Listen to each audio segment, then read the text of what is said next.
Gottlieb, let's just start off with a state of play on where things stand. We know that the cases are going up again. You heard what we were just saying with concerns about schools trying to figure out where we get back to these levels. At the same time, I did see some good news over the weekend. It looked like Pfizer has already got hundreds of thousands of doses of its vaccine ready to go so that it can go ahead and start getting those out as soon as it receives approval if the tests come back and show it's safe. Also saw that AstraZeneca's Oxford vaccine looks like they're planning on having that go available potentially by Christmas time. So just tell us where we stand. Tell us how we should feel about all of this.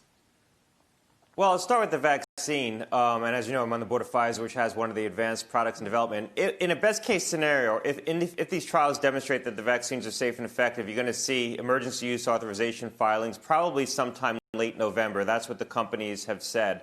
It's going to take FDA anywhere from 2 to 4 weeks to review those applications. So assuming 3 weeks is a base case, if the FDA authorizes those vaccines, it's going to be for a very select population, people who are elderly and high risk.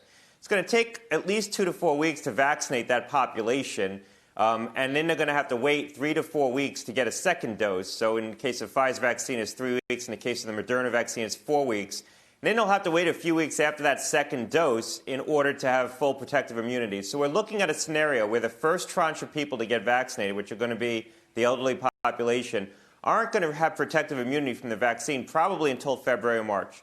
So we're going to have to get through this next wave without the benefit of protective immunity from a vaccine. And it looks like we're entering a pretty difficult period right now. The cases are accelerating around the country. There's really no backstop here. There's not going to be a national shutdown. There's no therapeutic intervention that's going to dramatically turn the tide, short of these antibody drugs, which I think are going to be very hard to distribute, as I say in the Wall Street Journal today.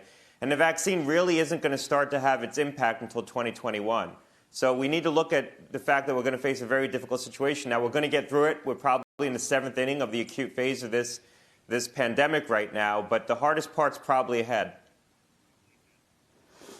So when you hear things like what happens with school, and I know that the elderly population isn't going to have something available till February, March, but it's going to take even longer for kids to get anything available because they haven't really started the testing on them yet, or they're just in the early stages of that, right?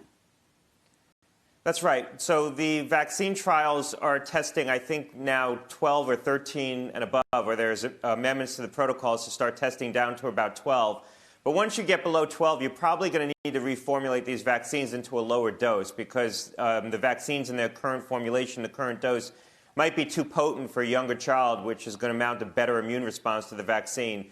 And so reformulating the vaccine for a child younger than 12 or 13 is going to require new phase 1, phase 2 testing, new CMC work. So that's a longer way off. The reality is what you want to do is get the vaccine out to protect the population that's most vulnerable, most at risk, and get enough people vaccinated that you can create some semblance of herd immunity, because that's going to ultimately protect the children. The children are not key vectors of this virus in the same way that they are with flu. So it's not pivotal that we vaccinate the kids because they're not the ones causing the community spread. They're vectors, but not on the same order that they are in other disease settings. And that's what the evidence really does show.